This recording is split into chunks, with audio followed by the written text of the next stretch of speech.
Yes, please. Yes, I've got a question to Mr. Jeffrey Miley. My name is Simon Jacob.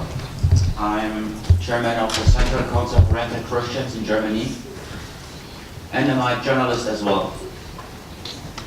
So, 1980, I was 2 years old. I was born in southeastern part of Turkey, in Nusaybin.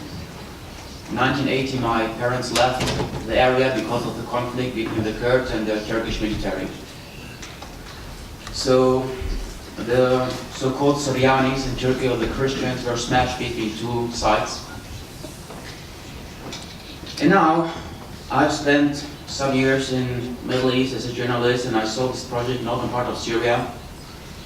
And I realized it's a good project, but on the other hand, I realized as well, because of my involvement, I was called by the extremists as a kuffar, unbeliever, and the fascists called me terrorist, and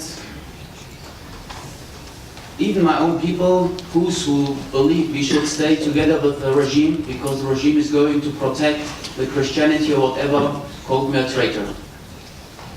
Frankly speaking, in 1980, when my parents left the area, the part of Turkey, the world was split in two parts.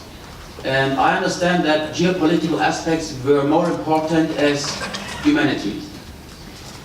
But now, when we think about our participation as non-Kurds, as other ethnic groups, with that kind of movement, as it is in Rojava, for example, who is going to guarantee us that we will not be left alone again? Who is going to guarantee us that if we participate, that it will not happen again what was happened in 1950 while the genocide, or even 1980 when my parents were left alone in the southeastern part of Turkey between two sides?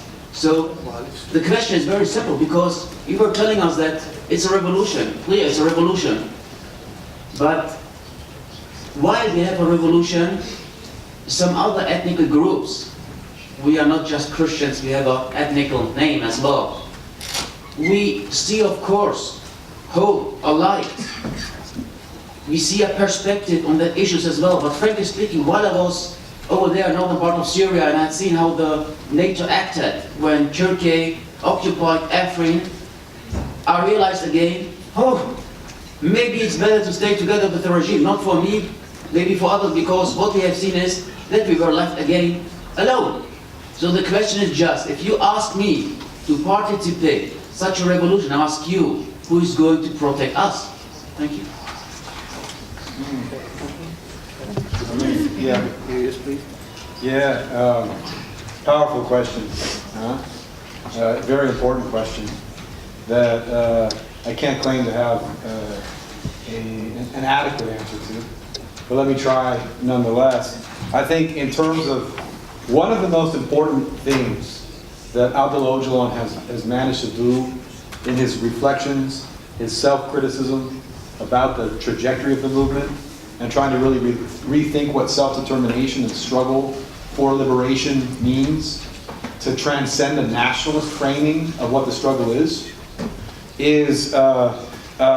how he sort of delinked the question of self-determination from the quest for a state.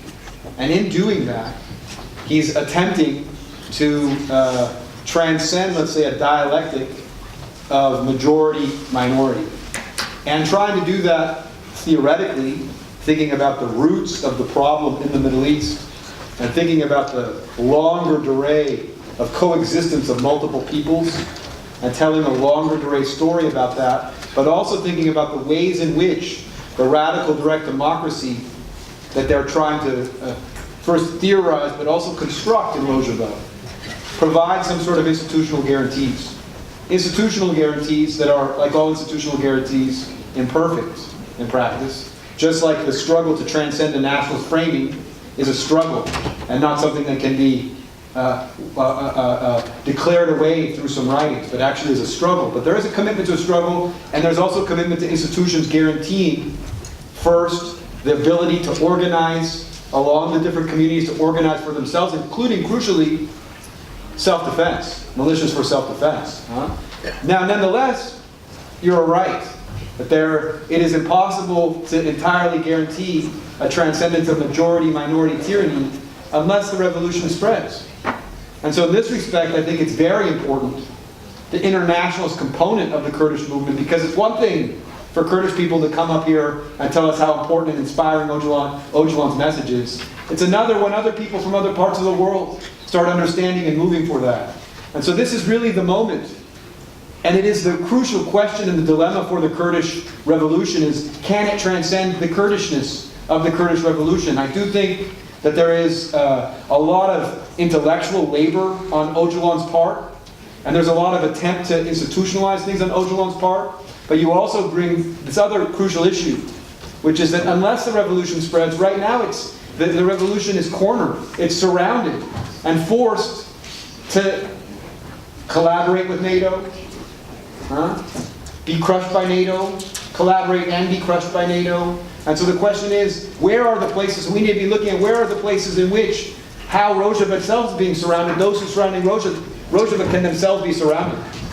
So the proof will only be in the pudding if the revolution can spread beyond its Kurdish base.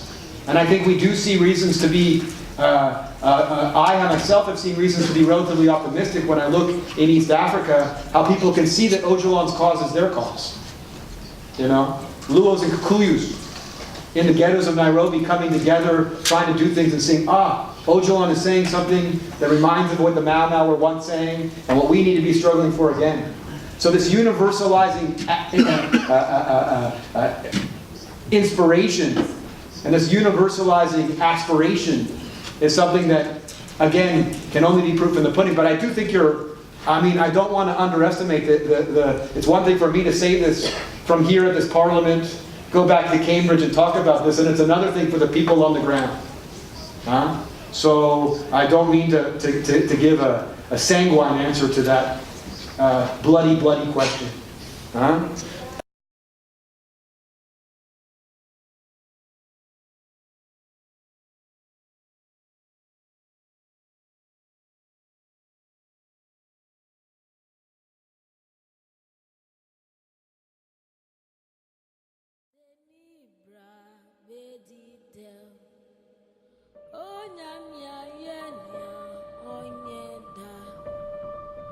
Oh,